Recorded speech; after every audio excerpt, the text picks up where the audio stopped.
So let's go ahead and get started with today's Around the Valuation World webcast. Thanks for joining us for the January 12th edition of the show. First of all, before we get started, I want to go over a few housekeeping items. To obtain CPU credit for today's webcast, please remember to answer all the poll questions that pop up on your screen during today's webcast. If you have an AVW subscription, you'll receive the CPE certificates within 7 to 10 business days after today's webcast. For information about subscribing, there's some information in your materials. Go ahead and click on that and we'll get you set up.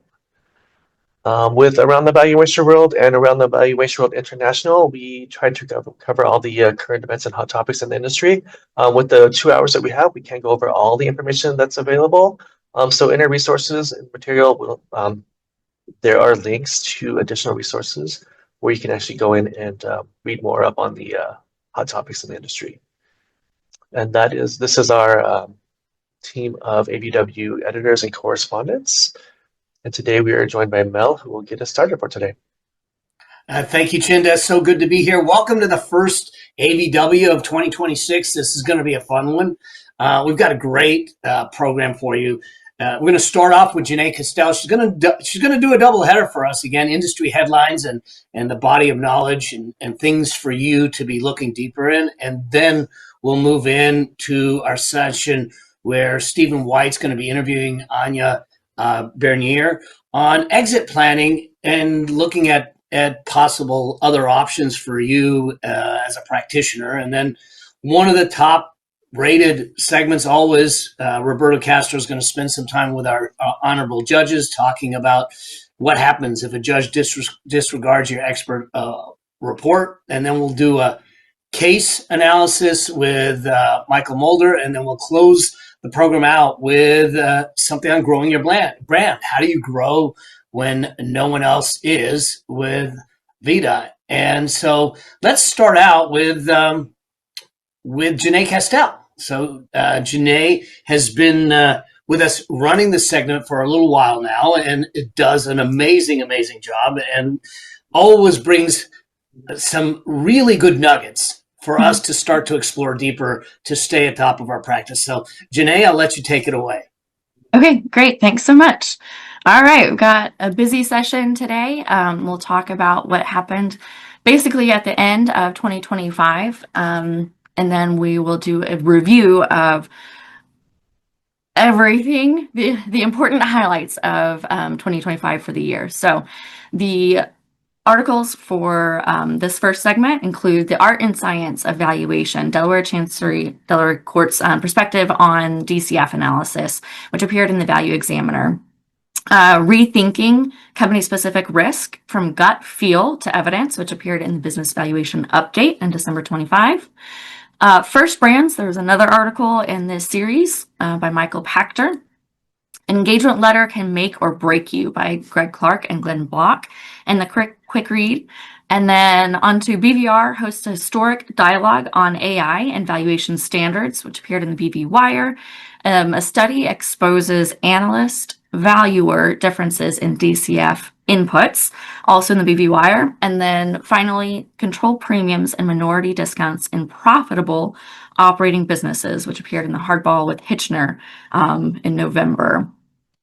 Okay, so this article on the Art and Science of Valuation looked at models and data that have been found to be credible by the Delaware Court of Chancery, replacing intuition and rules of thumb in company-specific risk analysis with evidence-based defensible approaches. Hopefully you'll get that out of what we're discussing today and maybe from your further research into that article. How to handle valuations in a rapidly changing industry, as well as engagement letters being a strategic instrument rather than purely an administrative checkoff. Experts from the EICPA, the ASA, the NACVA, and the Appraisal Foundation Appraisal Standards Board got together on a panel and discussed standards in AI and valuation work. So we'll talk a little bit about what they had to say.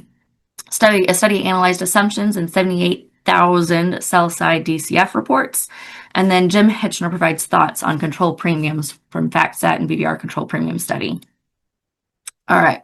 So the first article discussing the Delaware Chancery Court opinions.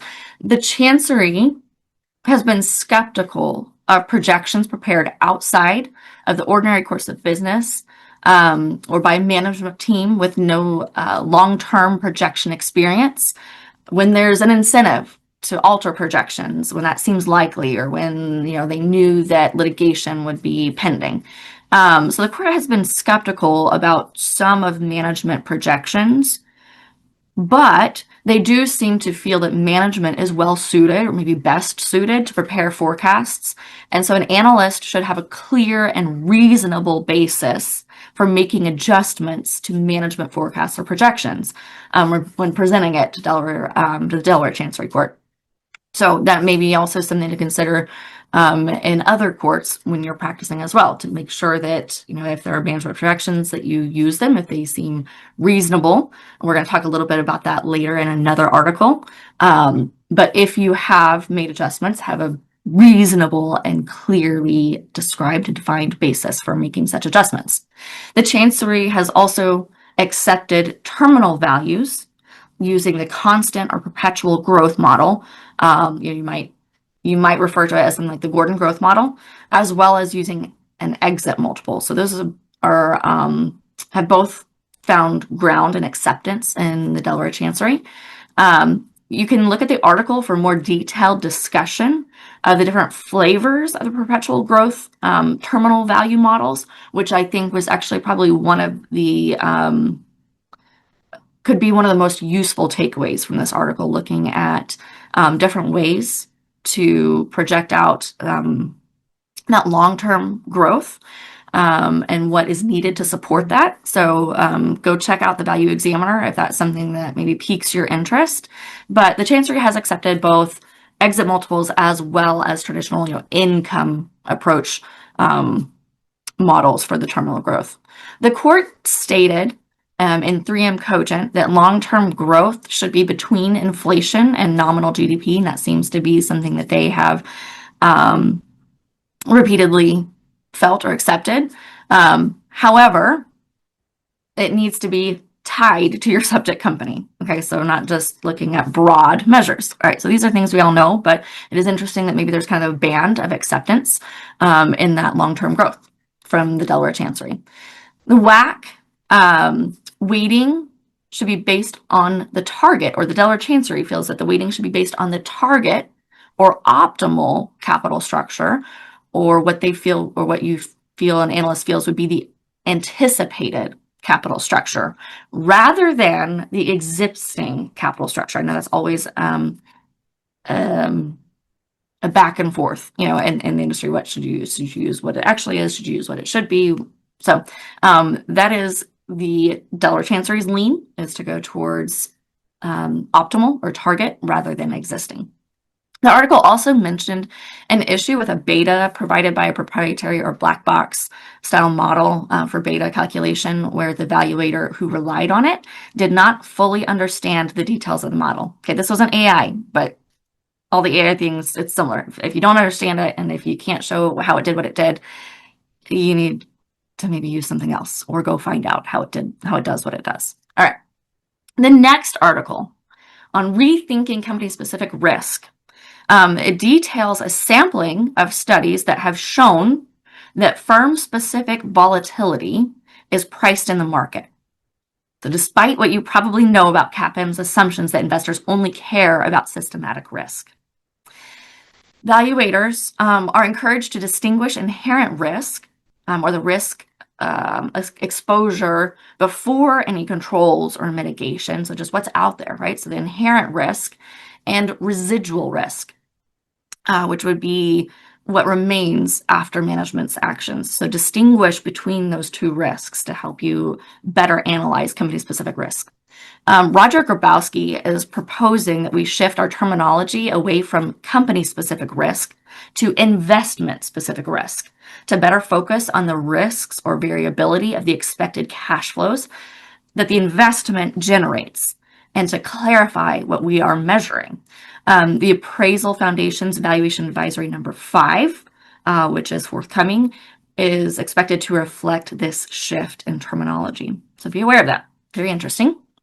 Instead of making a list, the article or the presenters, this came from some presentations, instead of making a laundry list of everything that could possibly go wrong for the company, utilize scenario analysis, sensitivity checks, and or stress testing. Consider maybe audit style tools to assess the impact of risk factors. Okay, so some interesting, good takeaways from that BV update article. The first brands series of articles, I feel like I've enjoyed the tone of this series, but the article has been very interesting, especially this last one.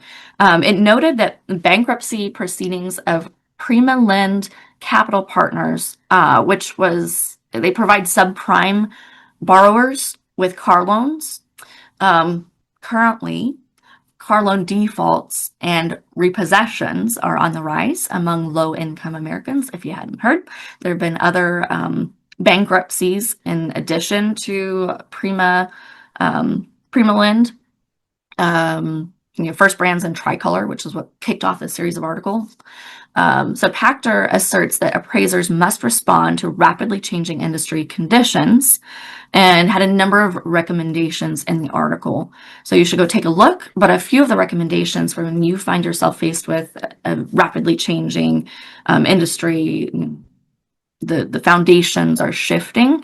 Some of those include reducing the look-back periods for your guideline public companies and any private transactions that you're using in your analyses, distinguishing between short-term fluctuations and structural changes, okay, what may be temporary, what may be long-lasting, reconsidering whether historical performance represents future expectations, expanding sensitivity analysis and scenario modeling, and finally, when an appraiser suspects that the accounting records may be unreliable, a forensic accounting investigation should precede the valuation. So when things are uncertain, maybe more call for forensic accounting. So this could result in an engagement that lies on a spectrum in terms of scope. So a limited scope being where financials are mostly reliable and there's not as much needed, and a full scope being when fraud or other bad behavior is expected or suspected.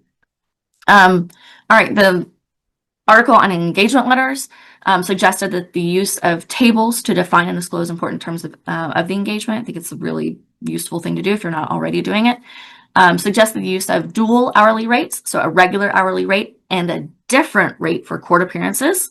Consider a withdrawal clause to protect you in cases of ethical conflicts or changes in a client's legal representation. Also, an expiration clause is a smart tool to help you manage your caseload and allow for updating your fee schedules. In the modern environment, you need to define responsibilities for data protection and confidentiality. Consider, what if a client uploads your report into a large language or AI model? Okay, so defining those responsibilities, very, very important.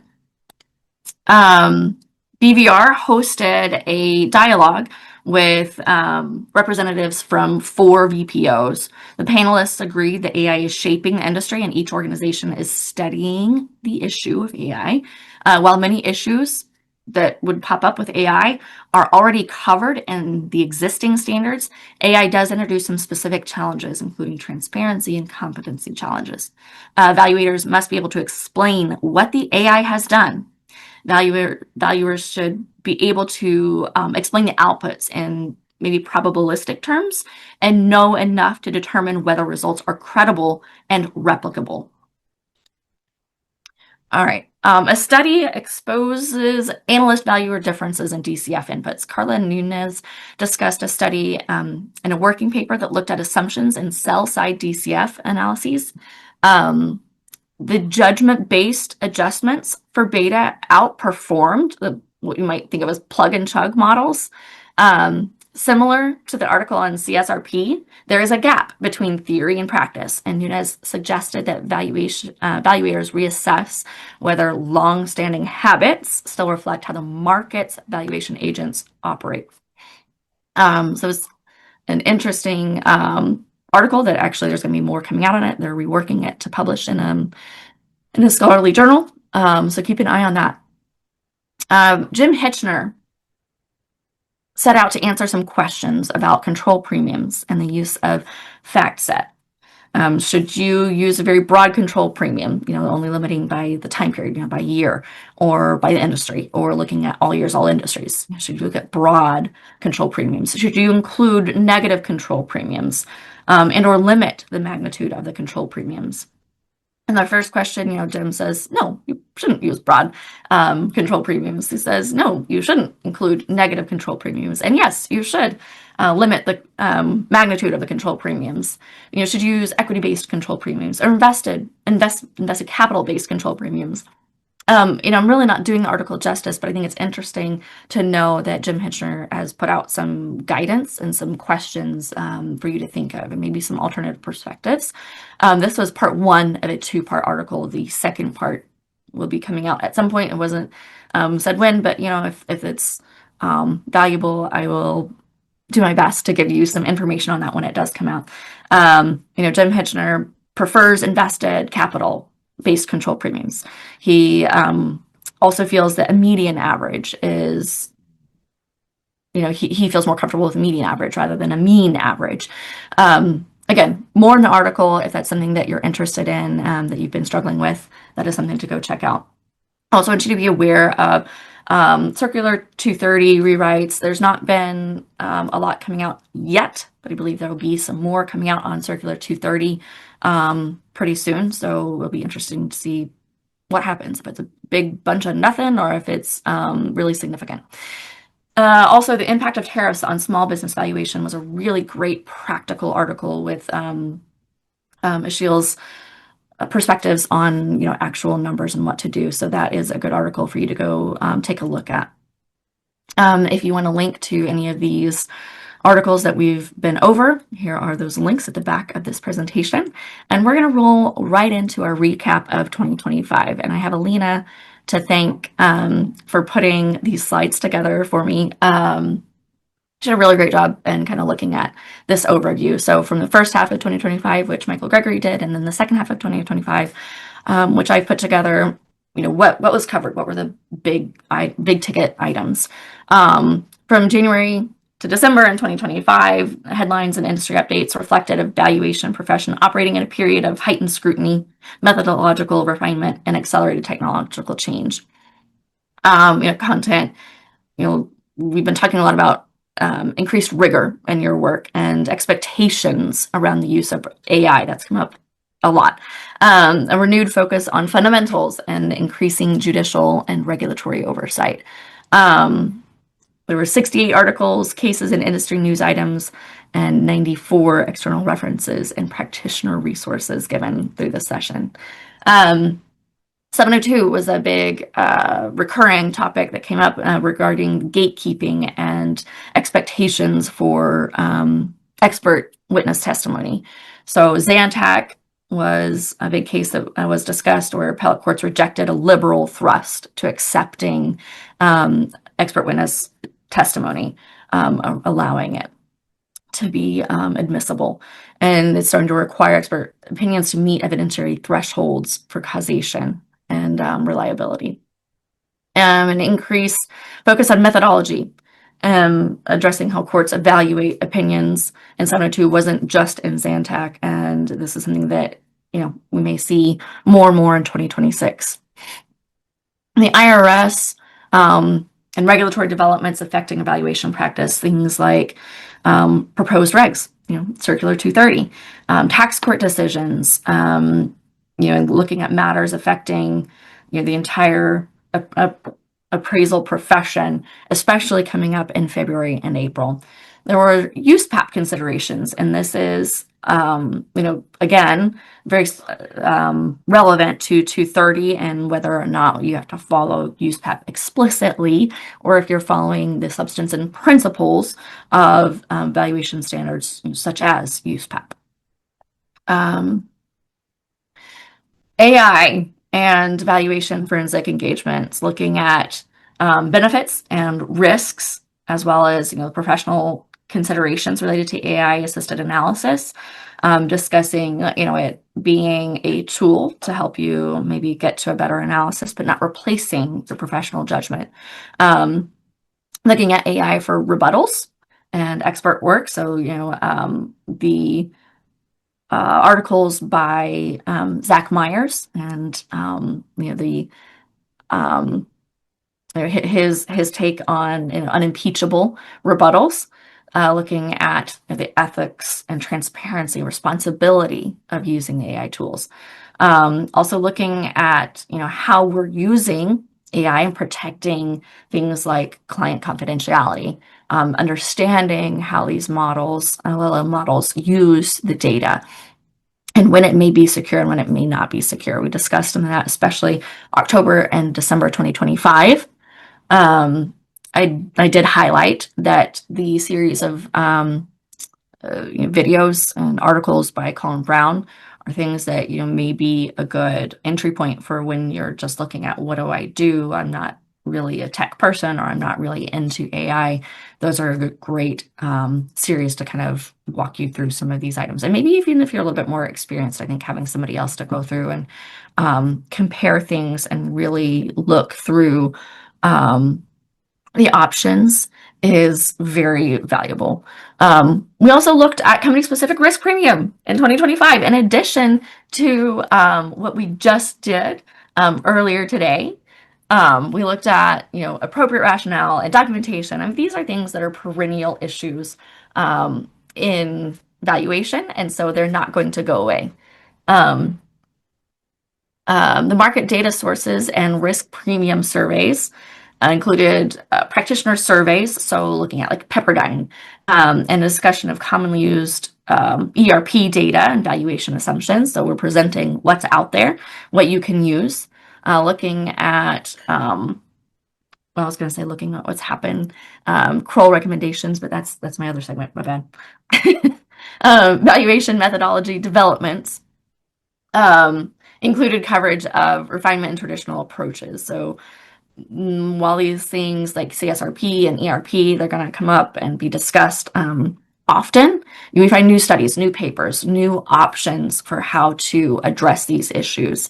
So, we're continuing on that same trajectory, but hopefully we're refining our process based on new things that are coming out. Intangible assets and reputational considerations, looking at corporate image, looking at goodwill and intangible asset considerations in litigation and valuation contexts. So if you're someone that does some intangible value work, we had some topics in 2025.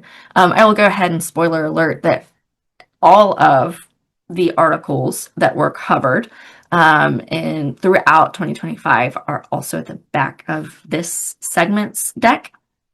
So you can look through and see exactly all the articles that were covered in 2025, which is, it's either a lot or it's a beautiful thing.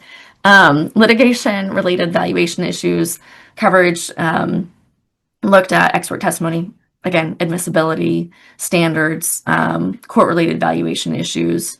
We looked at professional practice and market dynamics, so trends affecting certain industries, or affecting how you should best specialize if you're going to focus on an industry, how you deal with changes in an industry, what industries are changing, what's happening in certain types of maybe niche practices that you may be involved in or you may be interested in becoming involved in. All right, so overall, the 2025 industry headlines and updates reflected an environment marked by greater scrutiny, evolving tools, and continued reliance on foundational principles. We looked at articles covering how courts and regulators focus on the quality and support of expert analysis, with particular attention on admissibility standards, which I expect to continue into 2026. At the same time, valuation methodologies continue to evolve to address uncertainty and things like intangible asset value. AI started coming up a lot in 2025. We're going to continue to wrestle with this as an issue. Throughout 2026, there's going to be more coming, but we're going to balance it. It doesn't need to be just all about AI. And try not to be redundant throughout the year. So I feel like, it's coming. We're going to cover it. It's going to pop up because it's relevant, but it's going to pop up in different ways. So try not to bore you, try not to overdo the AI, but again, it's a hot topic issue. It's affecting what we do. So collectively, the year in 2025 on AVW industry headlines underscore the importance of methodological discipline, transparency, and professional standards, which are always the case, always have been, always will be. And that professional standards, that these things, that they still apply, even in a complex valuation landscape. So all of the headlines throughout all of the year from 2025, from January 2025 all the way through February 2025. If I can help you with any of these things, answer any questions on any of these industry headlines, I am more than happy to do so. But there it is. There's our year in review of 2025. All right. There we go. So actually, I know I'm a little bit early, but Chinda, I'm going to pass it back off to you to pick up the rest of the webinar. All right, thank you, Janae. And we just have a quick video. Like as Janae mentioned, AI is a big topic in the industry, so we have some events coming up that you may be interested in. NACVA announces the AI Bootcamp, where experts go to upgrade their skills. Championed by NACVA's Artificial Intelligence and Machine Learning Commission, the boot camp will be held February 19th and 20th in Salt Lake City, Utah. Join us at the NACV AI Boot Camp, where experts go to level up. This isn't just learning new tools, it's leveraging ones you use. Outlook and Word, with the right prompts, they anticipate your next move. Emails draft themselves in your tone, condensed with clean summaries. Meetings scheduled instantly with action items. We used to take 5 steps, now 1. Stop managing communication, start commanding it. Report writing strategies take shape with more clarity, stronger structure, and tone. In litigation, confidence is everything. Imagine your own AI interrogating you like opposing counsel. We pressure test your work before anyone else does, and we use AI to do it. Catch errors in your valuation or forensic report before a reviewer, opposing expert, or IRS. The result is not just speed, it's accuracy, defensibility, and confidence. Your report becomes cleaner and more consistent. Assumptions get flagged early. Logical gaps surface before they become credibility issues. AI becomes your structured reviewer, helping reduce risk and improve quality systematically. AI is no longer an option. It's competitive advantage. This bootcamp is your chance to get ahead. Join us and start transforming how you work. One prompt, one insight, one innovation at a time. The question isn't whether AI will impact your practice. It's whether you'll lead the transformation or scramble to catch up. NACVA's AI Bootcamp isn't generic. It's built specifically for CVAs and forensic accountants.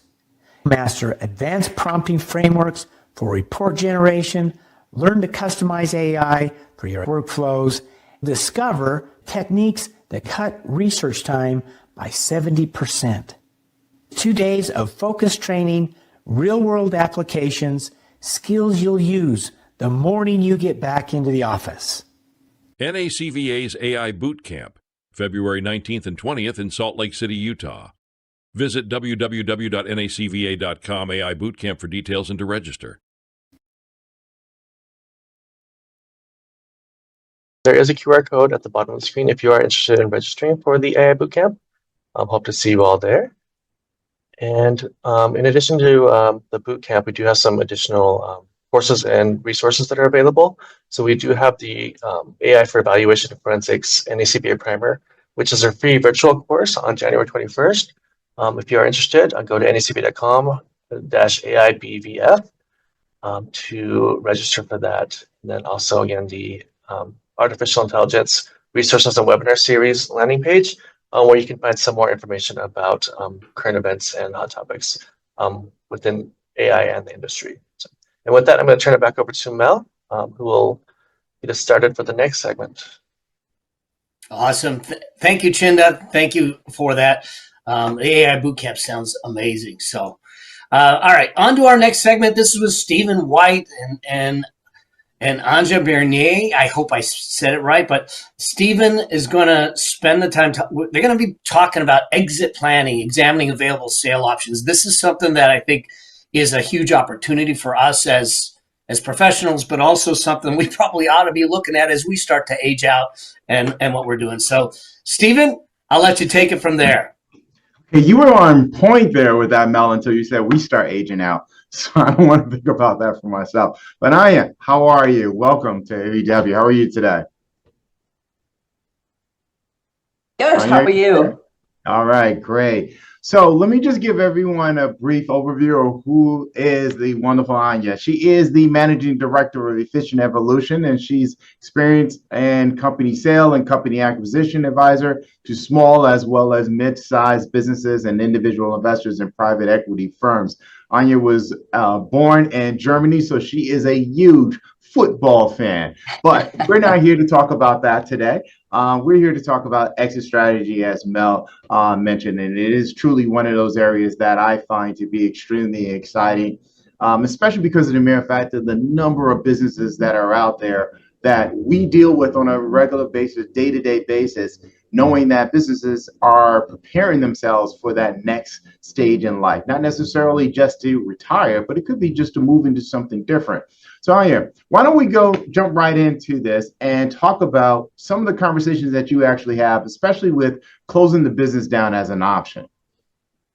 Sure. I mean, when it comes to selling your business or sort of exiting your business, I should say, there are obviously three avenues that are available to you. One is close down the business. Second is passing it on to children or employees. And the third is to sell it to a third party. Surprisingly, to a lot of business owners, it's not really, there's not a lot of awareness that closing down the business is the only available avenue to them.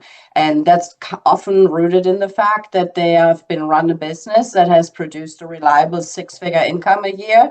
And that it makes it easy to lose track of the fact that the business, in many cases, when you look at the amount of businesses that are in the United States, is really more of a job and not a business. And as all of us appraisers are aware of, personal goodwill is not a business asset. It stays with the owner.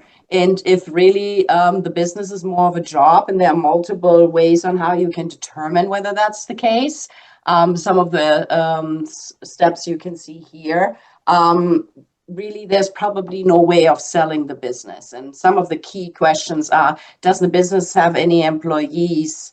Are the referrals to the business or they're actually to the owner? Are the customers used to speaking mostly to the owner or only with the owner? And so then secondly, this really all determines, is this a business or is this a job? And this is probably also the explanation why when you look at statistics, only about 20 to 30% of all businesses with the value below 2 million in the United States that are put up for sale actually do sell. So the vast majority of businesses with a value less than $2 million never sell, even when the owner tries to. Yeah, that's a phenomenon that has definitely been running across the country here.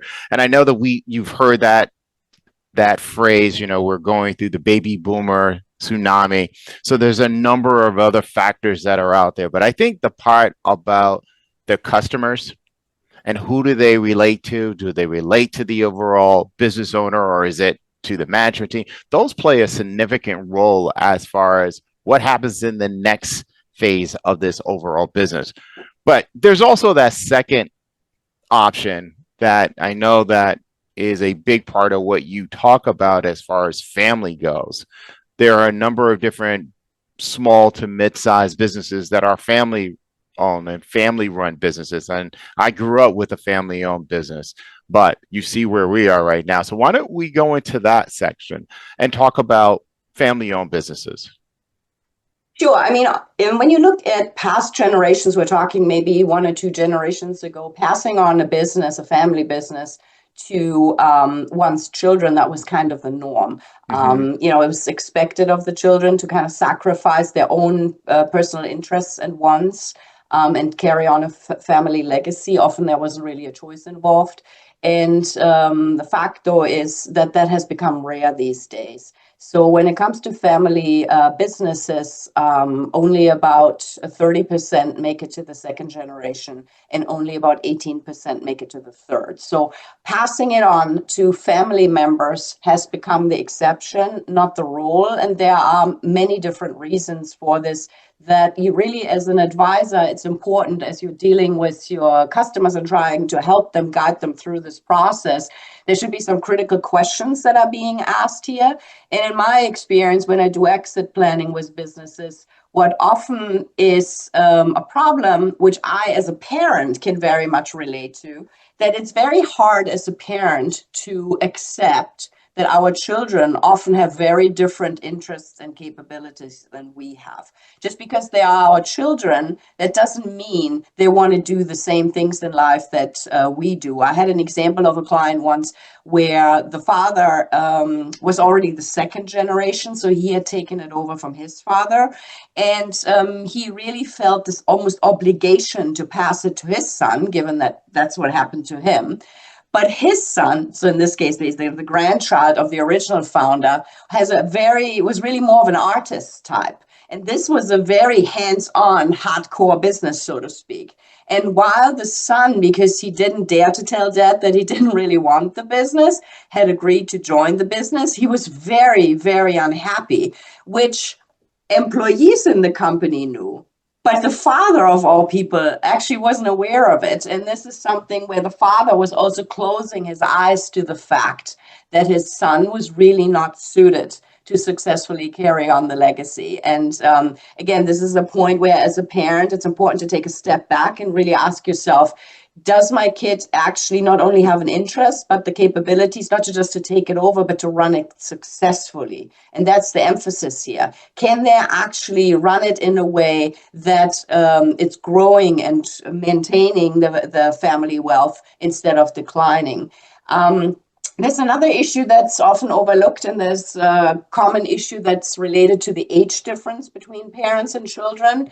If parents had their children relatively early in today's day, I would call that in their 20s, what often happens is that by the time the children reach their 30s and are really ready to take over, the parents are only often in their mid to late 50s and not ready to step aside. I've been involved in multiple scenarios where kids originally joined the business and then left because mom or dad just couldn't step aside. And here's the reality, and think of ourselves. Who in their 30s wants to hear from dad how to run the business? At that age, you want to spread your wings. You want to do it your own way, and you don't want to be still be treated as a child. But this is a huge problem for a lot of business owners. Yes, they theoretically want the kids to take over, but then they're not ready to step aside. Another issue is, which is also more in our modern times, is a lot of people have children later. And then you have the opposite problem, that by the time, if business owners that had their children in their late 30s, early 40s, mid 40s, by the time they're ready to retire in the mid 60s, the kids are just simply not ready to take over. And the reality here is also that it doesn't matter whether the parent wants them to take over or not. There will be a lot of other involved parties like clients, banks, investors who simply may not be comfortable with the idea, or most likely, quite frankly, won't be comfortable with the idea that a 20-something is taking over an established, successful business. So even though that might be the dream, you might have just sort of made other life choices that just don't make it possible that you can retire at an age that you want to and have a child that's ready to take over. There is also another question is if a business owner has more than one child. First of all, what if more than one kid wants the businesses? All of us involved in businesses know 50-50 ownership, let's just assume for a moment that two, are not a good idea. Everybody will tell you that. A lot of families have broken apart, about business disputes that carry in to the Thanksgiving table. And the other question, though, is if there is maybe only one child or one clear candidate, is what happens if the business is the only large asset in the family that can be passed over to the next generation? If you decide to keep it in the family and hand it to one child, how do you fairly compensate other children. And if, it's something to keep in mind, because if you give all the big asset, or the one big asset to one child and nothing to the next, you'll likely create a scenario where relationships between the next generation break apart out of jealousy, because, some of the kids may feel treated unfairly. The other thing is, and it ties into often the first one, was having different interests and capabilities, is that most kids these days are aware of the fact that the alternative to them taking over the business is that it gets sold to a third party, which then creates typically a trust for the kids. And a lot of kids, and I mean that like that, obviously they're mostly adults at the time, would then rather prefer being the beneficiary of a trust fund versus doing what they've seen their parent do day in, day out. As we all know, entrepreneurship is usually a 24/7 job. And there's often a lot of resentment from the younger generation because their parents missed their soccer games, their baseball games, and they've seen the impact ownership has on a family. They say, you know what, I don't want to do this to my own kids. So if my alternative is that mom or dad sells the business and there's a trust fund, I'd much rather do that. And again, it comes back to just having these honest conversations between generations on what do they really want. And then lastly, if there's any doubt at all about a child's capabilities to run the business, a sale and a subsequent establishment of a trust fund is for sure the much safer option to preserve family wealth across generations. Yeah. And this gets me into... Sorry, Steve. No, I was going to say, you brought up something really interesting. I just wanted to dovetail back onto that about, from the statistic standpoint, about transferring over to that second generation. I know that UBS Wealth Management Family Offices did a study some time ago, and they were talking about how family businesses going to the second as well as the third generation. And there was only about a 30% success rate going to the second generation. And then it goes down to single digits for the third generation, which is astounding because you hit on some very interesting points as far as transferring over into a trust, which can be very lucrative for generational wealth transfer. But when you look at the overall structure of how businesses are put together, and to your point, as far as how parents are with their children as they're growing up, that kind of delves right into understanding, the first bullet point you have here, what is most important to you that you should be asking your overall clients?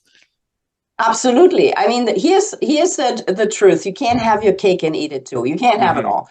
Most of these four questions, they're conflicting. So business stays in the family. Is that your number one priority? Or is it that you want to do what's best for the business and the employees? Or is it preservation of wealth family? Or is it avoidance of family conflicts? The reality is that when you choose one, you usually have to let go of something else, because it's very rare that you have a situation where all four can be accomplished at the same time. So there has to be a prioritization that's the result of honest conversations. And it's also very important to involve the spouse of the business owner.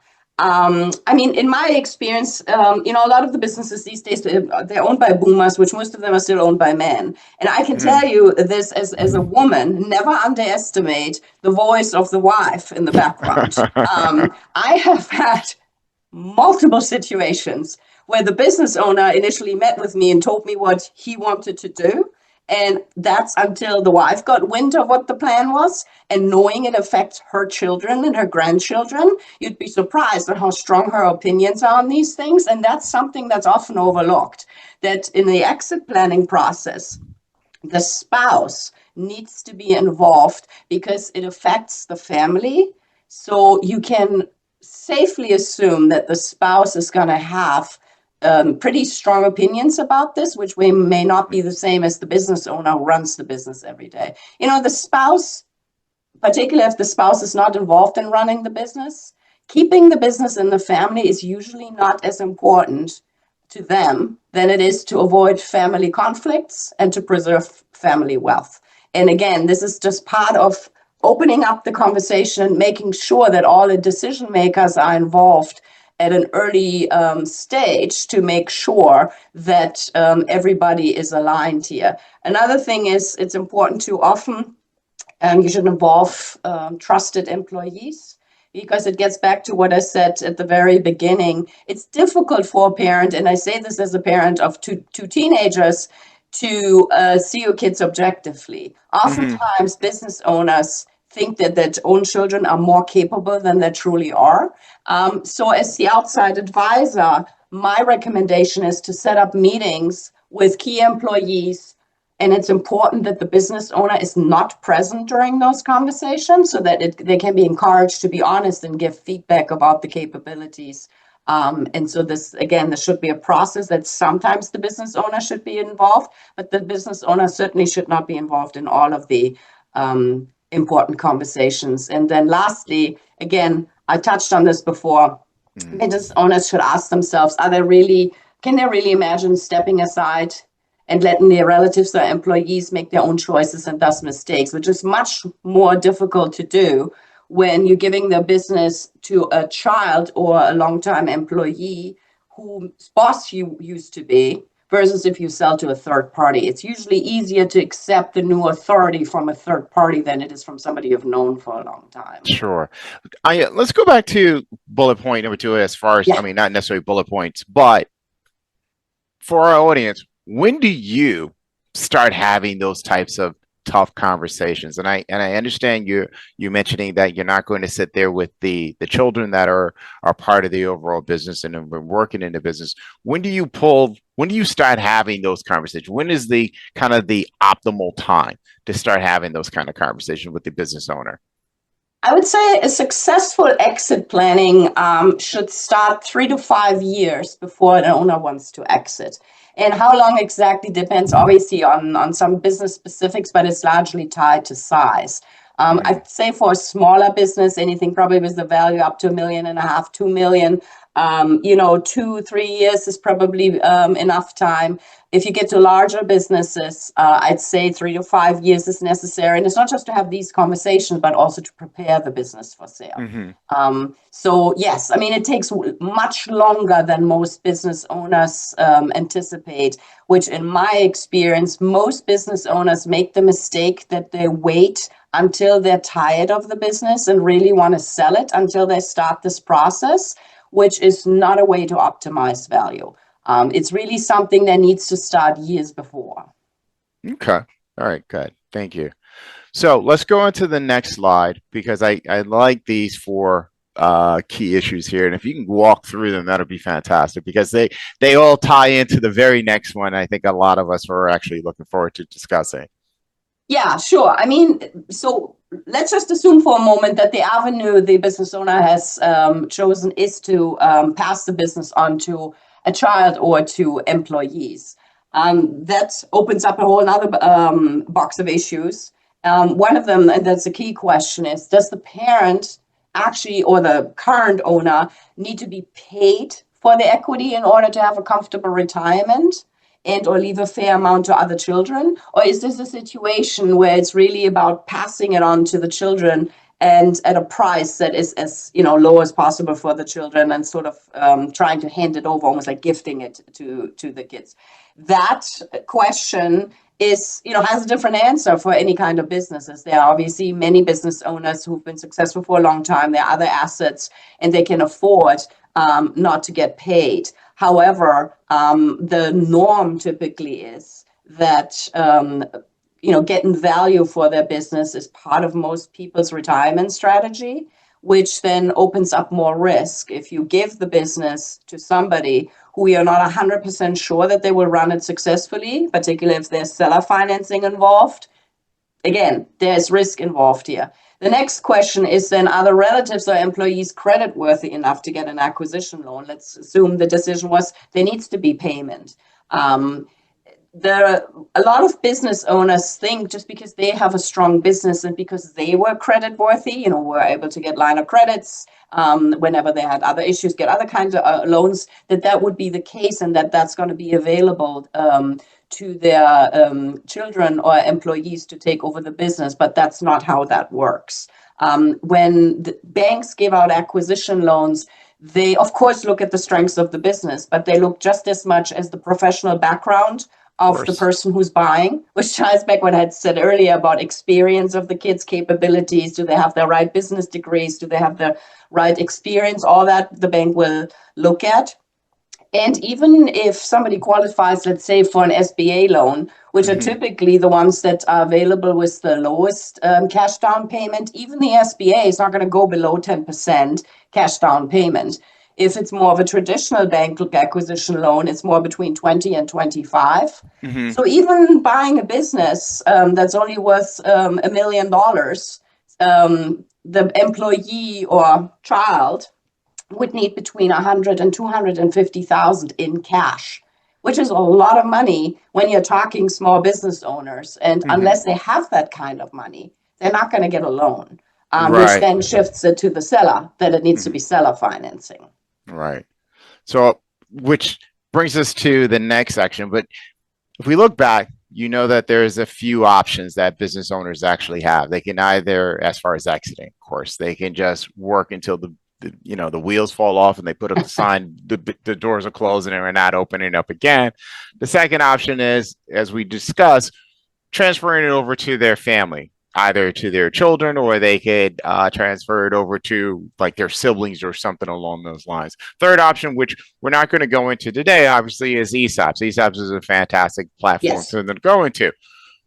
But then there's the one that I think from our community here at NACFA that we do a lot of valuation work on is a potential third-party acquisition. So why don't we go to option number 3? Let's talk about the sale to a third party. Yeah, so sale to a third party, which is an interesting from a valuation point of view, we of course, all of us, we use the transaction databases, obviously, as part of our valuation work. That said, and I just want to say this as somebody who, while I am a CVA, mostly do really investment banking work, is to always keep in mind that the numbers in the transaction databases are not fair market value, not even close. That's strategic value. Because the reality, and this gets to me to the first point here, is the best option to maximize value to a seller is typically selling to a third party, because most businesses are sold to strategics. And I include in strategics private equity, because they're obviously definitely more the most active buyers in the United States now. When I look at my work 10 years ago, I sold maybe 3 out of 10 clients to private equity. These days, I sell 9 out of 10 clients to private equity. Private equity buys everything and everybody these days. And they have very deep pockets, which means they will buy businesses far above fair market value, which, you had made that reference to ESOPs. That's one of the disadvantages of an ESOP, that you have to transfer the shares at fair market value. So obviously, by selling to an ESOP, you're going to leave a lot of money on the table that may or may not be offset, of course, by tax savings. It's, a lot of calculations necessary. But the general, I'd say, understanding certainly always is selling to a third party maximizes value for sure. So before you move on to the next point, you brought up something as far as strategic buyers. There are 2 different types of buyers that are out there, and especially when we were talking about private equity. You have your synergistic buyers and you have your financial buyers. Do you want to kind of give it a little explanation as far as the differences between those 2? Sure. I mean, there are, again, most businesses, so for somebody like me who's an investment banker, you first try to sell to a strategic, because again, they, as we all know, as business appraisers, strategics pay more because they have synergistic value. Strategic buyers typically don't buy any other businesses so that have a value less than 750,000 in EBITDA. The reality overall is, and that ties back what I said ingoings, that so many businesses that are put up for sale, like small businesses, never sell. There are very few buyers who buy small businesses these days. And when I mean small businesses, anything that produces a few $100,000 in profitability, your typical retail establishments, it's hard to find buyers, and it's hard to find strategic buyers. Most of the time, it's other individuals who would like to run a business. They cobble up together some money, they get some loans, and then they buy, I don't know, the ice cream parlor or the gas station or whatever it might be. True strategic buyers usually jump in at about 750,000 in EBITDA. And then the question, though, is what exactly are they after? Are they, is this a roll-up? Are they trying to get into a new geography? There are lots of questions that will then also determine the value, which again gets me back to the databases we all use. I know from experience, because I'm the one, one of the ones who produces the data in these databases, what drove up the value. There are so many different factors that are not necessarily obvious when you look at the things. Sometimes it's just that I had a business a few years ago where the buyer was a very large national firm, had tried to get into the Boston market for many years and had failed.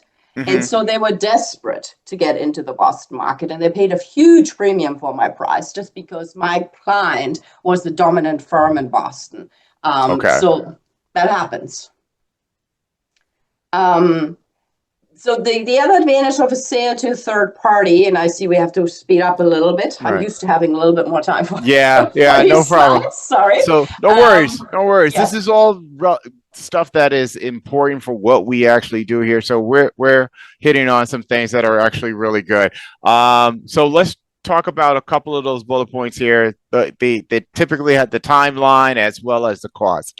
Yeah. So the timeline, again, is something that most business owners are unrealistic about, particularly about the transition period. So first of all, the sale process on average takes 6 to 12 months. I would consider anything shorter than 6 months unusually quick, and anything over 12 months unusually long. So, but as long as it's between 6 and 12, I would consider it to be perfectly normal.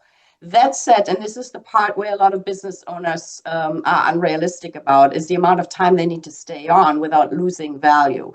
The reality is if an owner wants to exit really quickly, the buyers will pay less. Is an immediately cut off the top. If you want to get out, that significantly increases risk. As business appraiser, risk is just what we understand best. There's significantly more risk if the owner leaves quickly. And so realistically speaking, a business owner has to stay on an absolute minimum of 6 months. What I usually see is 3 years.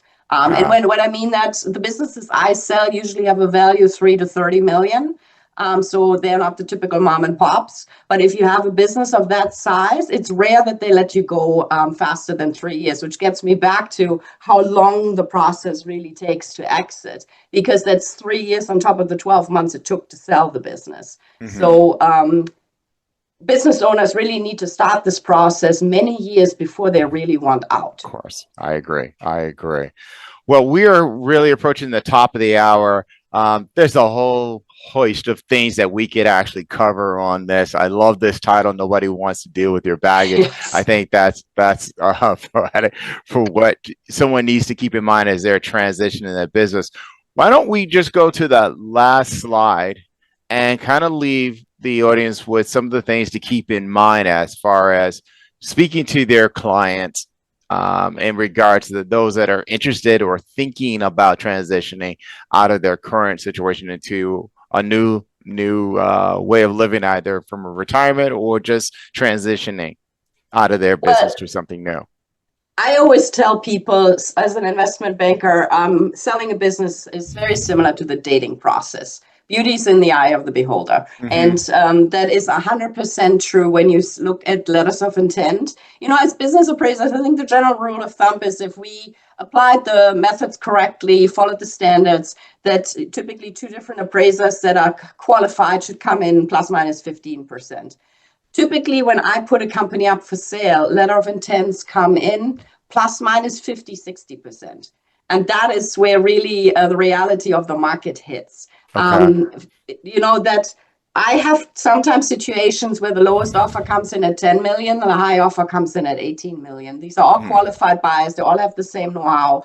And so this is one of the key things. It is very important to market businesses widely, because again, beauty is in the eye of the beholder, and you've got to find the right buyer who sees that beauty and for whom you are the perfect match. I'd mentioned before this company that wanted to break into Boston. Yeah.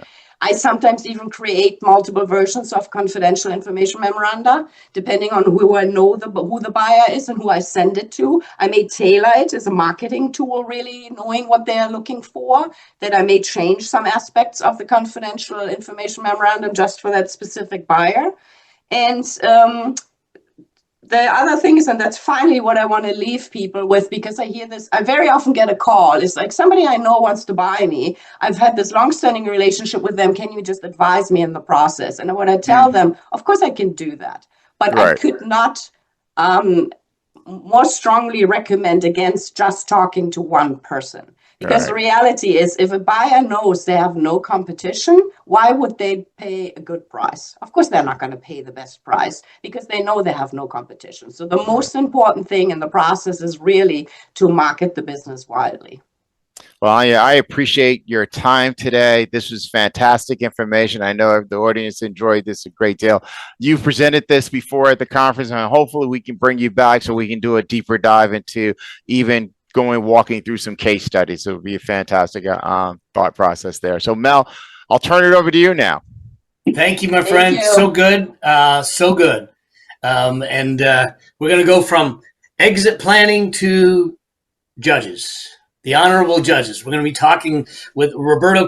Castro is going to be talking with the honorable judges about what happens if our report gets excluded. Then what? What do we need to do? How do we do this? And Roberto's been with us for a long time. He's got a JD, an MST, an MBA, a CBA, a CPVA. Some of these I don't even know what they are, Roberto, but welcome aboard. So good to have you here. This is one of the favored segments of our program. So I'll let you take it away with the judges.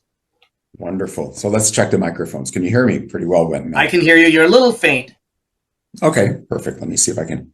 So, perfect. Well, today we have Judge Yates and Judge Platt with us, and we're going to be talking about what happens from a judge's perspective if it turns out that either the entire report or a portion of a report is deemed inadequate by them. So, but before we get into that, we have to talk about, well, what does that mean that it's inadequate, or what would a judge need to see that would maybe prompt them to say, oh, wait a second, let's think about this report and what is being represented to the court. So that's why we have these judges here. They can advise us on these matters. So let's turn to the next slide and welcome the judges. There's Judge. There we go. There we go. Judge Driscoll's our absent colleague today. Yes, not a problem. Thank you, Judge Platt, for joining us today, and thank you, Judge Yates. Certainly. So here we are. Let's assume that we have either a divorce, or alternatively a dispute, or a trust and estate issue, and before you, and potentially you've got one party with an expert or both parties with an expert, and here you are as part of the discovery. They've exchanged reports, or maybe somebody's provided a report to the court, and here you are on the eve of trial, reading a report from these valuations experts. So let's talk about what is it you have experience, and you have some training, and you've been exposed to NACBA and some other organizations. What is it that you're looking for in an expert report, or what would cause you to be a little bit concerned about an expert's report? And again, this is before we even hear testimony. So I'll start with you, Judge Platt. Well, first of all, let me examine the premise for a moment. It is not 100% likely we would be reviewing the report itself. If we're in the middle of a trial, then the expert is on the stand either by virtue of either in person or remotely, and so we may not see the report. Different courts in different states and different jurisdictions within the states differ on whether or not you actually see the report. If there's no objection, you will, and frequently there isn't. That said, we're not looking for anything particular other than what helps us. I'll jump ahead a little bit. It depends. If we're in the middle of a trial, then we're looking for the validity of the expert's opinion, and to the extent that it's an opinion on an issue that we have to decide, that's question number one. And I've seen reports that I had to look to see whether or not there was even any connection between what the expert was saying and the issue that I had to decide. Secondly, but if we're somewhere else, for instance, in an arbitration, which is much less formal, or even a mediation. If a mediation, the expert's opinion is going to be something very different, if it's going to be helpful, than it would be in the middle of a trial where the only question is value in most of these cases.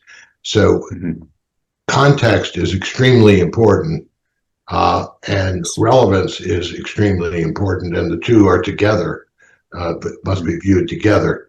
That's what we're looking for right off the bat, whether we're hearing it in the form of testimony, in which case the report becomes a subject perhaps of cross-examination, or whether we're looking for it in terms of the report, which has actually come into evidence, and therefore is readable by us in that form. The likelihood of a trial judge, even a trained business court trial judge, having seen the report before the courtroom, if it's in the context of a trial and received that way, is very low in the average state trial court. Okay. By way of background, in Washington State, for instance, we will provide a pretrial brief that will include potential exhibits. And for instance, potential exhibit might be a valuation report in the instance where we're dealing.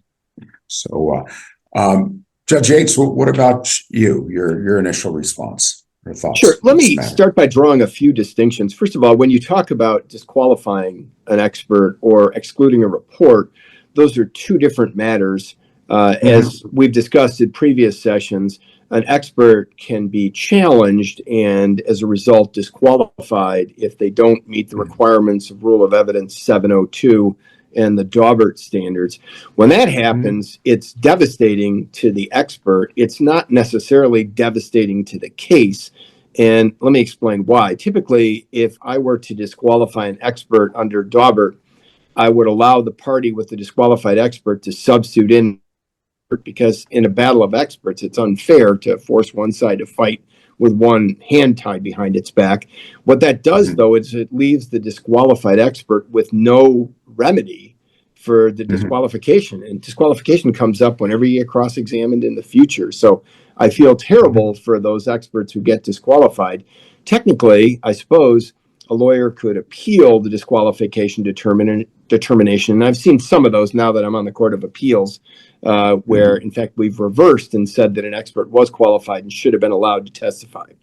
So that's the biggest concern from an expert's perspective, is not just exclusion of a report, but absolute disqualification of the expert. Now, turning to the reports, Judge Platt is right that at a trial, it's not uncommon for the trier of fact not to see the report. The general approach to reports is that they're hearsay and therefore inadmissible unless both sides consent to the admission of the reports.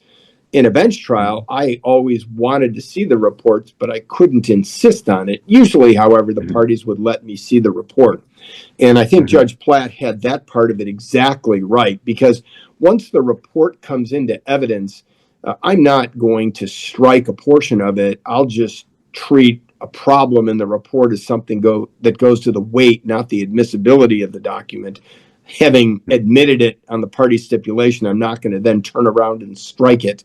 So I don't think you have to worry quite so much about that. And the final point I'll make about reports is that they're extraordinarily useful in the pretrial process when discovery is going on. Each expert typically tenders a report, and when the expert gets deposed, the other side has the report in hand, and much of the deposition focuses on what's contained in the report. Trials are a little bit different in the sense that you really have to stand or fall on the strength of your testimony rather than the strength of your report. And I say that to let experts know that you can't simply rely on an extraordinarily well-written report. You still have to defend it on cross-examination. And what's in your report is your opinion. If you can't communicate that from the witness stand, it doesn't matter how great your report is.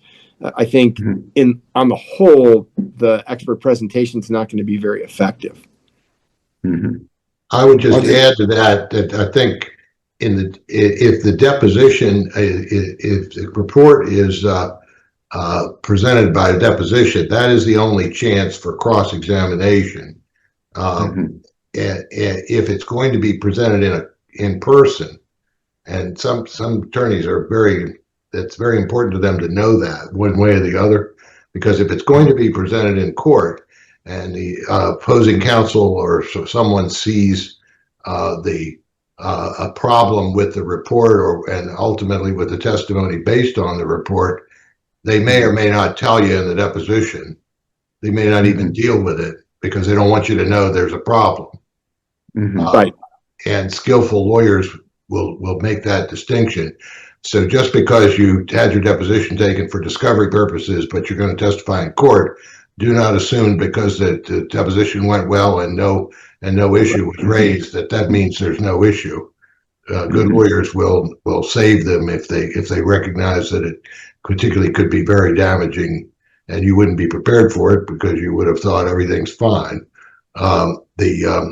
Again, context matters, because if you're contacted, hopefully we've talked in other sessions about expanding the utilization of experts in pretrials and even in formal mediations, then your opinion is essentially a risk assessment.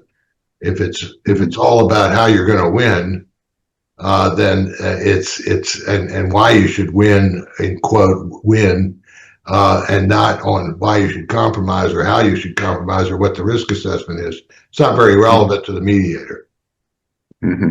Let me just take a step back. Let's suppose, Judge Flatt, that you are involved in a mediation, so you're not going to be trying the case.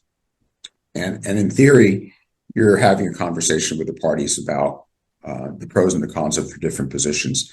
And it turns out you're looking at a valuation report, or one's been provided to you. What would prompt you as a mediator to say, what are some instances, if you can think of any, that would prompt you to say, gosh, I'm really having a problem accepting the conclusion of value that's been reached in this report? Is there anything you can share with us? Yeah, if I'm in a mediation, I would probably say that in what's called private caucus, which means privately in separate. I wouldn't say that in front of everybody. Right. I'd be telling the party whose expert opinion I'm looking at that, and oftentimes I'll say, I'm having a problem, and if I've got a problem, you can imagine what a neutral arbiter will have. I don't see what your point. I'm not persuaded by your authorities or your logic, and if that's a problem for me as a mediator, because I'd like to be able to go back to the other side and say they've really got a strong report. But now, if the mediator's there, which is unusual, unfortunately, then I might deal with him or her directly and say that, not in that way, but in a way that, explain to me how your report as worded, as written, is helpful, because I'm finding difficulty understanding it. But I would not do that if we were all in the same room. I operate as a mediator 99% of the time in separate caucus. So everybody will be candid, and that's how you be candid in a private caucus. If you're having that problem, and you're doing them a favor by telling them, because if you've got a problem, chances are whoever the neutral fact finder will have an even bigger problem. Very often we're very technically oriented as valuation analysts. Are there any areas of a report that you think that you look at a little bit more carefully than others, or just give us a sense as to what is it that you would look at in a mediation when you're evaluating the weight that you think a judge. Again, there's no admissibility standard in a mediation, right. And so I'm looking to see what's helpful and what isn't, and the issue that's helpful is the issue that is ultimately going to decide the case. And if I've figured that out as a mediator, then we're talking about it. And that's it's not the admissibility isn't the standard, it's weight. And weight is measured differently in a risk assessment than it is in a ultimately fact finder. Although risk assessment is a part of a court trial. It's just done differently. No, Judge H, you play a different role now. So you're evaluating the trial courts, for a clear preponderance of the evidence. So back in the old days when you were a trial judge, Right. Let's suppose that you do have a report. The expert A has arrived at a certain value, expert B has arrived, and there's a huge gap. Mm-hmm. I mean, how do you remedy that situation? Obviously, there's clearly a problem there in terms of coming up with the value given the disparities. So give us a sense as to what it is that you would do, and would you retain or hire a third party to evaluate, and when would you do that if that were the case? Well, let me start at the beginning. It's always seemed to me that if you want to convince me that you've arrived at an appropriate value, I want to see your valuation methods, and I want to see more than one. It never made any sense to me that somebody would present just an asset-based valuation, or just a revenue-based valuation, or just a market-based valuation, and say that's the one and only that can possibly be definitive in this case. What I found is that the best experts provide several different methods to reach numbers that aren't exactly the same. And sometimes there'll be an outlier, and I'm happy to reject that. But I'm much more persuaded than an expert who just comes in with a single number. Now, beyond that, once I start trying to dig into the various methodologies and how they've been applied, there are some things about understanding the value of a company that strike me as necessary to the conclusions reached. And so if somebody's doing something that I think is completely aberrant and coming up with a number that seems exceedingly high or exceedingly low, I'm inclined to reject that out of hand too. Actually bringing in a court-appointed expert, which we can do under Michigan law, is something I prefer not to do, because I'm essentially imposing another layer of cost on the clients. They have to pay for that, obviously. But if they're both inclined to do that, then that can be extremely helpful. I can count on one hand the number of times, though, that I've had a court-appointed expert on anything. Obviously, in a perfect world, I would have one in every case, because that person would further inform me. But again, as I say, because of the costs involved, I don't want to foist it on the attorneys unless they think it's a good idea. Mm-hmm. Likewise. Maybe I misunderstood the third question. The answer is what Judge Yates said. Under no circumstances could we consult a third party without disclosing that we were doing it, and without full consent of the parties. Simply because that's a no-no. I mean, I've seen judges criticized for even relying on their law clerks as they should be, because the law clerk doesn't know as much as anybody does. They just got out of law school. Right. Right. I think back what I didn't know when I just got out of law school. It's a lot. Perfectly. So, so it sounds to me, we're reaching to the point of ending this portion of the webinar. Any advice that you can give to, again, our attendees with regard to either mediation or trial work as to how is it, what do we need to do in order to ensure that we've got your attention and that we come across as being helpful to the court? I have a couple of suggestions. The first one is prepare like crazy for cross-examination. And ordinarily, back in the day, I would never put a critical witness on the stand without putting the person through practice direct and practice cross-examination. Nobody'd play a basketball game without practicing beforehand. We did lots and lots and lots of work practicing, and I'd have my best lawyer come in and do the cross-examination so I could really see how they would hold up. The second thing I'd say is, in this day and age, with the advent of AI, you can actually get a chatbot to produce cross-examination for what you're going to do. And it's very helpful to look at those questions. I mean, it doesn't mean that's what you're going to get, but it's a pretty good read in a simplistic form if your retaining counsel doesn't have time to spend a day or two with you going over direct and cross to anticipate what's coming. Because I think most experts do exceedingly well on direct examination. They know their report. If their retaining counsel has done his or her job, the direct will go very smoothly, but the cross can be a problem as well as questions from the bench. So you just want to think it through, war game it, and be ready. Perfect. That's good advice, and it coincides with NACPA offering a special course on AI. Absolutely. So, Judge Platt, any advice you can give us? Same advice as Judge Yates, and with this expansion or remember the threshold, which I think was the threshold advice I have is remember who or what you're trying to persuade, and know as much about them as possible. Right. Agreed. Because that's you can, and that may or may not cause you to have a candid or frank conversation that isn't always one of harmony with your hiring counsel, who's going to want to please their client with your opinion. Pleasing the client is a short-term benefit that could result in losing the case. If you gave the client the choice of losing the case but being pleased with the opinion, I'm sure I know which choice they would take. And secondly, to AI is the latest version of doing what Judge Yates recommended. A more traditional and I guess I'm not sure which is more expensive at this stage. A lot of lawyers in big cases, good lawyers use focus groups. Yep.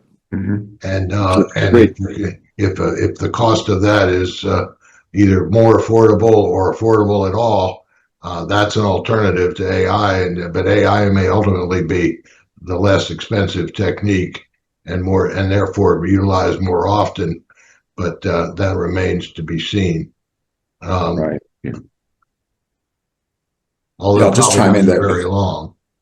Yeah, I'll just chime in that I'm going to be involved in an 8-day trial, and we retained an outside group focus group to look at the trial strategies and give us feedback. It ended up costing roughly $15,000 for that. Yeah, that's money well spent. In a high stakes case, that's money well spent. Okay. Well, gentlemen, I appreciate your time. Thank you very much for your feedback. Michael, thank you very much. Back to you. I have a few observations regarding what our esteemed judges have told us. Listen to everything they say. I mean, they are right on. From the perspective of an expert, and I've been doing this a long time, my work product is not my report. And I know many experts think in terms of their work product being their report. My work product is my opinion and everything leading up to it. My report is merely a means of communicating that opinion. Now, given that many times the report becomes part of the legal process and it becomes a vehicle to communicate my opinions to interested parties, to the judge, to opposing counsel, to the expert on the other side, my report becomes very important. For many years, I resisted writing reports. As I've gotten older, as the system has changed, as the field of financial forensics and valuation has evolved, I'm more inclined to write a report than I have been in the past. But I believe that before I release a report, before I formulate my final opinions, I will sit down with Rule 702 in front of me, and I will ask myself, what do I need to do to meet the hurdle of 702 for admissibility? And I want to make sure that my report is the best and most logical representation of what I need to meet that hurdle. Number two, I want to make sure that my report meets the requirements of professional standards and within the highest level of professional standards. So I will sit down with the professional standards and go through all that I've done and make sure that my work meets that hurdle. Number three is that I subscribe to the Zach Myers concept of unimpeachable neutrality. And I will go through everything that I've done to be sure that the work that I've done is neutral and that my opinion is my best opinion as to the value, as to the damages, as to the events that happen at the company. And it's a matter of, if we can meet those standards, if we strive to meet those standards and subject every one of our projects to standards like that, we're going to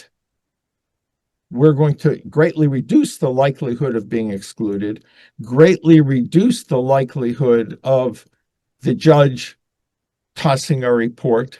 We're going to greatly reduce the likelihood of our testimony not being listened to. So just practice at the highest standard. Ask yourself for objective answers to the questions that deal with how you went about doing your work and formulating your opinions. That's Beautiful, all Mike. Thank you, Mike, Michael. but so in essence, not a lot has changed. That was your answer last time.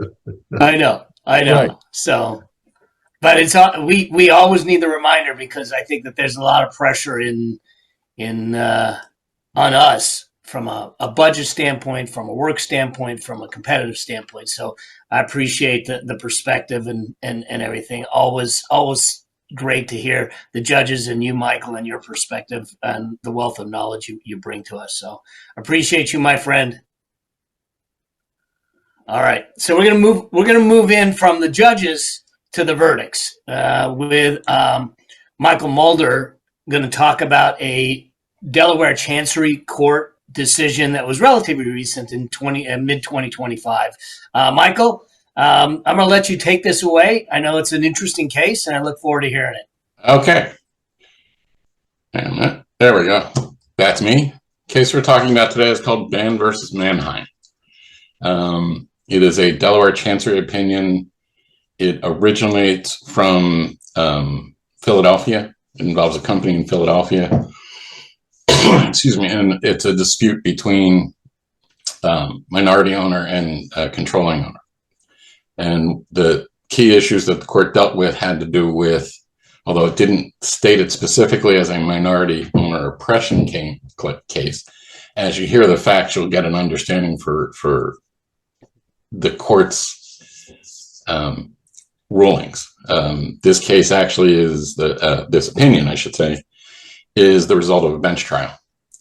And so the court provides all of the factual background and then discusses the legal issues. In order to understand this case, we're going to go away from the opinion itself for a bit to give a brief background on immigration. In 1990, there was an Immigration Act passed by a Democratic Congress and a Republican president, back in the days when two parties could actually cooperate and achieve things. That Immigration Act created the EB-5 program. The concept of the EB-5 program was to allow foreign nationals to invest substantial sums in ventures in the United States that would provide employment opportunities. And so you had foreign nationals either investing in purchasing companies or in starting new companies that met certain standards for employment, and getting into the details of that is irrelevant to the case. In 1992, Congress recognized that while foreign nationals were interested in making investments in the United States in order to obtain permanent residency, they weren't necessarily interested in taking control of a business and operating a business. And so they came up with this concept called regional centers, which allowed foreign nationals to make investments in funds that in turn invested in job creating activities. The regional centers could either provide investment into businesses themselves in certain designated areas that are like high unemployment and stuff like that, or they could invest in public activities. state and municipal activities that led to employment, building infrastructure, that kind of stuff. In 2022, the EB-5 Reform and Integrity Act was passed that raised the investment requirement from $500,000 to $800,000. It also attempted to correct a number of abuses that were occurring in the EB-5 regional centers. And as you hear what happened with this particular regional center, you'll have an understanding about why they felt the need to do that. And then just to bring it full circle, in 2025, President Trump has proposed, although I do not believe that the regulations exist to implement this yet, but he's proposed that foreign nationals can obtain legal residency in the United States by making a payment directly to the federal government rather than an investment in business or infrastructure. So here's the story about Van versus Mannheim. In 2012, Joseph Mannheim, the defendant, sometimes I will slip and call him Mannheim, sometimes I will remember and call him defendant. He formed an entity called the Delaware Valley Regional Center, LLC, which DVRC. DVRC was intended to act as a regional center investment vehicle and operating funds that would allow foreign nationals to make investments under the EB-5 program. The concept that they had was rather than investing in individual businesses, they were going to invest in government infrastructure projects. Government infrastructure projects in turn would be, well, as you'll see, building highways and refitting or rebuilding regional rail lines, that kind of stuff.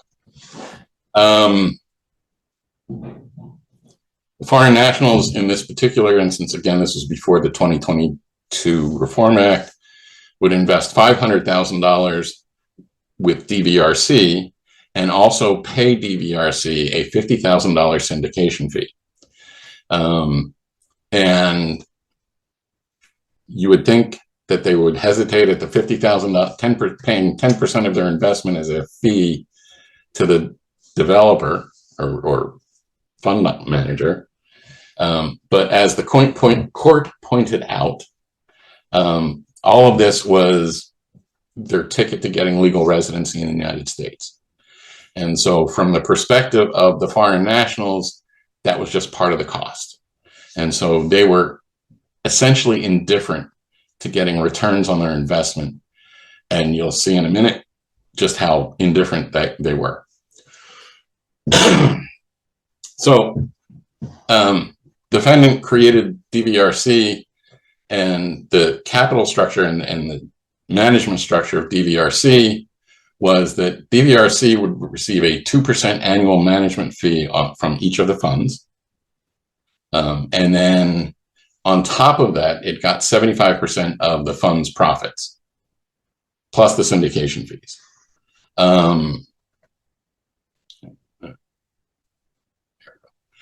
So in fund manager worlds, for those of you who aren't familiar with them, the typical structure is 2 and 20, which is a 2% management fee and a 20% share of the profits. And as the court pointed out when it was discussing the investor indifference to the fees that were being paid to DVRC, it described the 2 and 75 structure that DVRC was utilizing as positively Crocian, which is a reference to a Greek king, a mythological or prehistoric, I guess, Greek king, Croesus, who was alleged to be the richest person in the world at the time.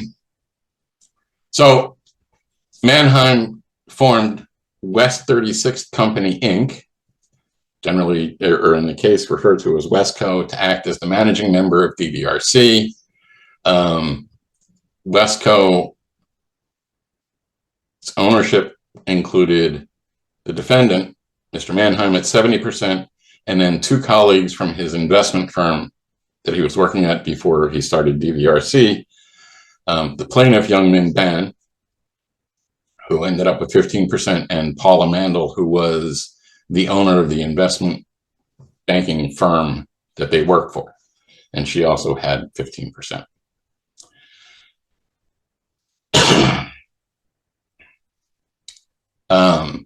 So Wesco owned 10% of DVRC. The remaining 90% went to an entity called Penfold Limited Partners. The general partner of Penfold, so the idea was that the three that Ban wanted to have a bigger piece of the action than was provided under his 15% ownership in Wesco. So many entities in this thing, it's kind of hard to keep them all straight. Anyway, so the 90% of DVRC was owned by the limited partnership.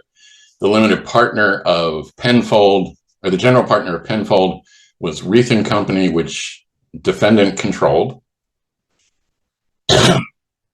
And the three Penfold limited partners were the defendant and the plaintiff, and a guy named Joseph Penfold, who was a British citizen and a childhood friend of the defendant. And he put in essentially $1 million in seed money to get DVRC up and running before they could, in order for them to get approval as a regional center and actually start soliciting funds from foreign nationals. It is unclear from the opinion whether or not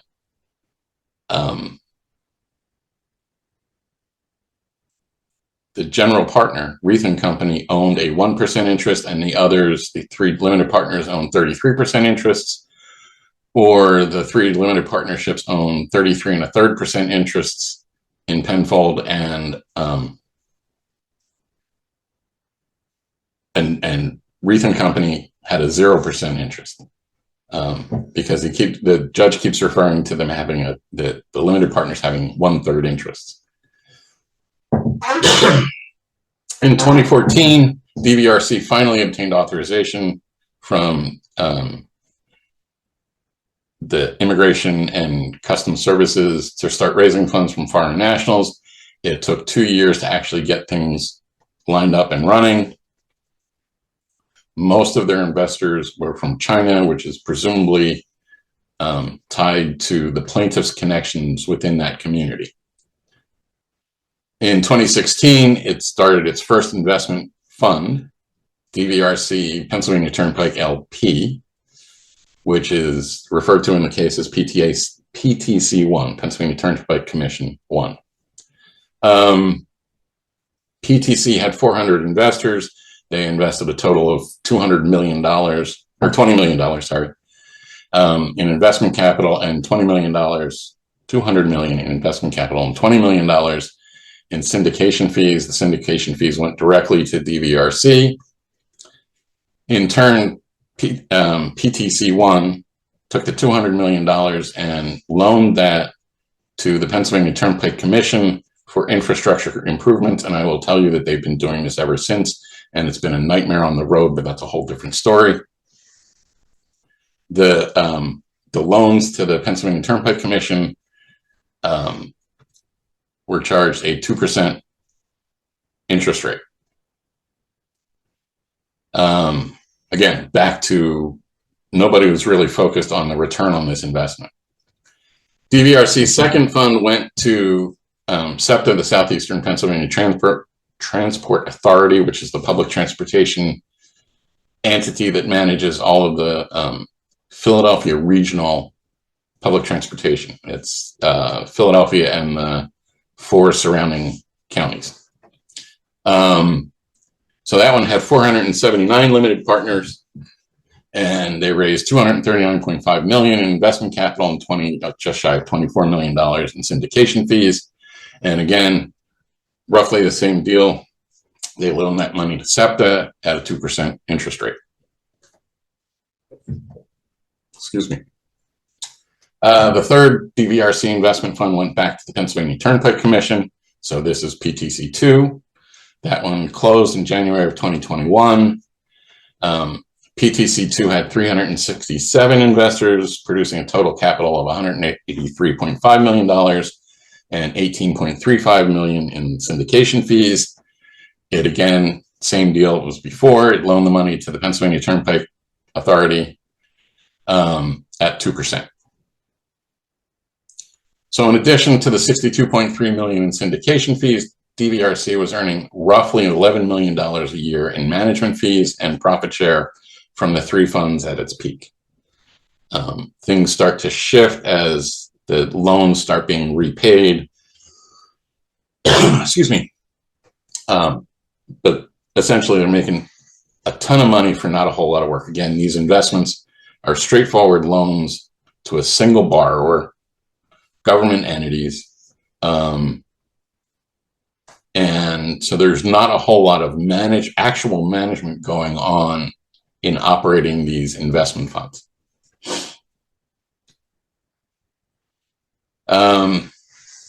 As a result, there was a ton of money to play with. And Mr. Mannheim took advantage of his control of both Westco and Reithco, in order to fund a lavish personal lifestyle. Among other things, he hired his brother Frank to work for Westco or DVRC, I don't remember which, and a friend of his named Albert Meseroba, and it was Meseroba's close ties with individuals at the Turnpike Commission and SEPTA that basically smoothed the way for them to make those investments. Both of them were receiving what the court described as healthy salaries, and they were both put on the board of directors.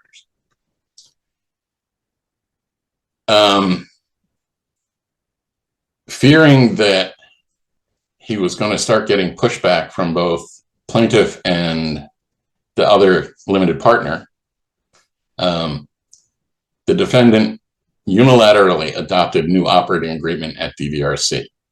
And among other things, it indemnified him for any actions that he took or Westco took as the manager of the regional center. It also created a redemption right that allowed DVRC to redeem any member's interest. Now, remember, at this point, the members of DVRC are Westco, which was in turn owned by Mannheim, Dan, and their former boss. I shouldn't say former, I don't know that they actually left the investment banking firm, but and the other member of DVRC is Penfold, the limited partnership.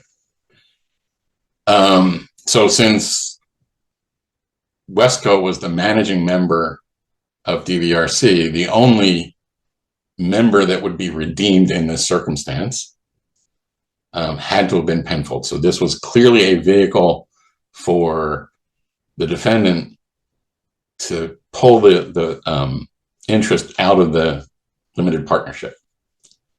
And so there was a term defined that would trigger a redemption, and that was a material adverse effect. And the purchase price was a lower fair market value or that member's capital account. And again, this ultimately becomes critical. Just as he had feared, plaintiff and the other limited partner, so the plaintiff discovered his self-dealing and started causing problems. A little later on, the other limited partner starts questioning Ban about what's going on and why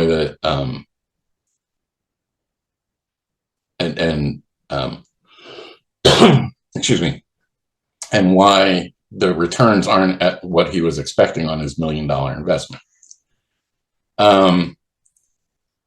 So in response to plaintiff asking questions and seeking information, the defendant terminated plaintiff for alleged but unspecified misconduct. Bamford, again, concerned that he was not getting the kind of distributions he was expecting, started asking questions. And in January of 2019, the plaintiff in Bamford sued the defendant on a claim involving Penfold. Because remember, Bamford was only a limited partner in Penfold.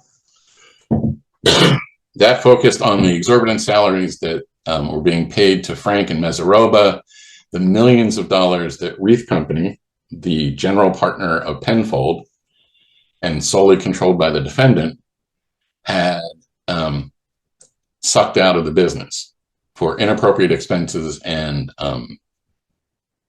things that benefited the defendant individually, and they also challenged defendant's termination of the plaintiff.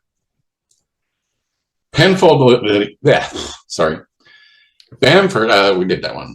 Sorry, moving on. There we go. The Penfold Michael, litigation I'm going to push you a little bit to the findings because we're at time. Oh, geez. Yeah, this is a tough case because it's very complicated. Yeah, I know. Anyway, all right. So moving on quicker. The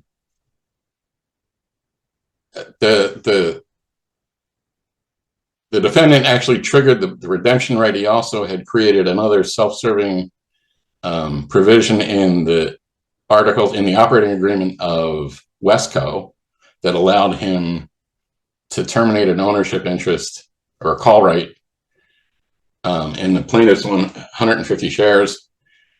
He did both of those actions. Really, I do need to get this quicker. I'm sorry. He did both of those actions and tried to claim that they were legitimate. Let's get past the facts. You can read them. They're really interesting. Yeah, I mean, I think if we can go to the findings and everything, because that's what I'm doing. A bit over.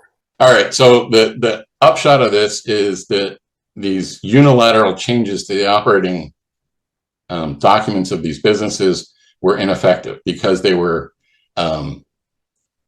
they benefited him personally. They were subject to a concept called let's see if I can find it. The entire fairness doctrine. The entire fairness doctrine is not. It goes beyond just business judgment rule and says that it has to be objectively fair to everybody involved. And because he didn't do that, and the purchase prices that he set were just arbitrary numbers without any background, any backup or investigation or analysis, the defendant had failed both aspects of the entire fairness doctrine, which are substantive fairness, which is it being a fair price, and procedural fairness, that it was done through an act of fair dealing. I can probably cut it there. Really, you should read the cases. They're fascinating, or it's fascinating. Yeah. Yeah, there's so much meat in these cases. I appreciate it, Michael. Yeah, whatever. Anyway, if you can get the case off of the key value data database, or if you want, you can just shoot me an email and I'm happy to send it to you. I appreciate it. Thanks so much. All right, we're going to go to our final presentation. Janae, I'm gonna pass it on to you. They know who you are, and we'll get going. They're probably tired of me. I'll try to help. Yeah, exactly. I was going to say, but Vaida will be the fresh, new, interesting personality. So Vaida, thank you for being with us, and I'll just give a little bit of information on you. So I actually failed to get that done. Okay, so Vaida has 20 years of sales and finance experience working at Accenture, Disney, Kellogg, as well as advising numerous founders across the US, the UK, and Singapore. She translates financial targets into operational execution and turns operational performance into predictable financial outcomes. She's CIMA qualified, a London School of Economics executive finance graduate. She's now based in Houston, Texas, and is in charge of U.S. business development for BankFeed, focusing on a complex but rapidly growing banking data integration. In your personal time, I understand that you love hugging your cockapoo and spending time outdoors in the Texas heat. not sure I could say the same. All right, so it's so good to have you with us, and I'm going to put up that little bio so everybody can read it as you talk to us a little bit about why you do what you do. Excellent. Thank you, Jenny, for reading out that introduction. That was brilliant, even better than I wrote it. So good job. Great to see everyone. It's a pleasure to be on this 2-hour webcast. You know, I anticipated this is the end, obviously, of 2 hours. So I'll try to keep it short and lively as much as possible. And Michael, I feel so bad for you to cut the analysis of the case. So I apologize that my time was up for this. But coming back to your question, Janine, why do I do what I do? I just love helping businesses grow and pushing the boundaries of what they can achieve. And I find, as I help businesses grow, that it obviously makes teams and individuals happy. I always come back to this beautiful saying by Andy Warhol, which I would love to close with, the 2 hours with, saying that business is the best art. If you've not heard it before, look it up. It's by Andy Warhol. And I think, listening to all of you speak right from your, Janina, overview of, where the evaluation industry has been and all the wonderful materials that you guys have been pushing out last year and will continue to do so, at the core of it, it's really for me about that growth and kind of the beauty of as you said, kind of turning financial targets into that operational performance, and then making sure that that translates into predictable financial outcomes. That's what really excites me. Great. So how did you get involved with the NACBA? What was your path? Yeah, thanks for that. So while writing dissertation for my executive finance at the London School of Economics, my interest area was intangible asset valuation, and my work was focused on using qualitative data for VC valuations. I've personally only spent time in M&A and fundraising valuations. Having moved to Houston 3 years ago, I just started following you guys and seeing what the profession is doing here in US. And I think, obviously we talked a lot about AI. I was deliberate not to speak about AI too much in my session in just an hour. But obviously this is a big opportunity in terms of how data is analyzed and processed. And, I'm excited by that opportunity. And, I'm glad to see that you're running a session in February on, on AI and tools. Great. So you're going to do a presentation later today on growing when no one else is. Why did you choose this topic, and why is it relevant now? Thank you. I appreciate it. Obviously, the title is meant to pique interest. When I originally came up with the title, it was probably around 6 months ago. And I think it's still relevant now. And I think it will continue to be relevant as we see politics, tariffs, economics pressure, as well as AI coming from technology, continue into this year and years to come. At that time when I came up with the title, I've spent quite some time with a number of industry sales leaders, and the key topic that I could hear, like how everyone is scrambling for growth, and I wanted to put something simple together to kind of allow valuation professionals to reflect on how they could think about growth, not just for themselves, for their practice, but also the framework that I'll be going through in just an hour. You'll be able to adapt it to your clients as well. So I really want, I think it's amazing. Chanda did a great job of putting my segment at 12th of January, because obviously people would have done some planning already, but this is a great point in the year to kind of think, okay, where is my growth coming from, both as an evaluation professional, but also think kind of having that easy framework to think through with your clients. Great. So the framework, I believe, I've had the benefit of looking through your slides Thanks. for the presentation later. So does that include things like a service mix flexibility, looking at positioning yourself as an authority and designing your referral system, things like that? Awesome. Yeah, referral is actually my favorite one, and I'll share a couple of personal stories on the referral system. And I'm assuming, a lot of you guys use referrals in one shape or the other, and I'll kind of share a couple of quick ideas of how you can make it stronger than ever. Great. So you've got things that are maybe presented more from a technical standpoint, like the Ansoff matrix, and then you also have case studies to kind of bring it to light. Right.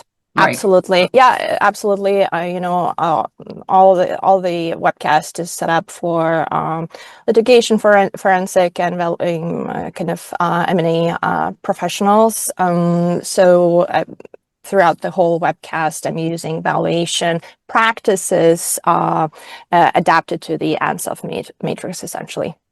Okay. I would like to follow up just a little bit because you mentioned not focusing too much on AI. Do you want to give a little bit of a tidbit on why not? Appreciate it. I just, again, on a ton of AI kind of webinars and work that I've done over the last 2 years, I would say, I just feel there's a major fatigue. And, whenever people hear AI, they almost kind of go immediately, oh my God, here's another one. So I think actually I've got 2 or 3 points where I mention only like 1 minute maximum each in the whole hour that I'll do later. And the second thing, which, yes, AI has this massive opportunity, but it's also a tool. And, I'll talk about that, the valuation profession and that expertise. And I really liked what Michael Kaplan was referring to as, the report is not the final product. It's his opinion that really is his work, and that's why his clients choose to work with him. That's what matters. And so whenever I look at AI, I look at it as a secondary tool. Like the first is that expertise, and start with that. And AI at the end of the day is just a tool. First, you need to look at the problem and what you're trying to achieve in the first place. Great. Well, I think that sounds very, very interesting. I think that growing your brand, like you said, in January was great timing for this, and looking at how to position yourself, strategy for making sure that you are weathering the economic, whatever the economy throws at us. Of course. Yeah. So I'm looking forward to hearing more from you and seeing this. So thanks for coming on to AVW and sharing a little bit about what you're going to present. Appreciate it. Thank you so much. Thanks. Absolutely. Thank you, Vaida. Thank you, Janae, and all the work that you did today. This one's going to be an interesting one.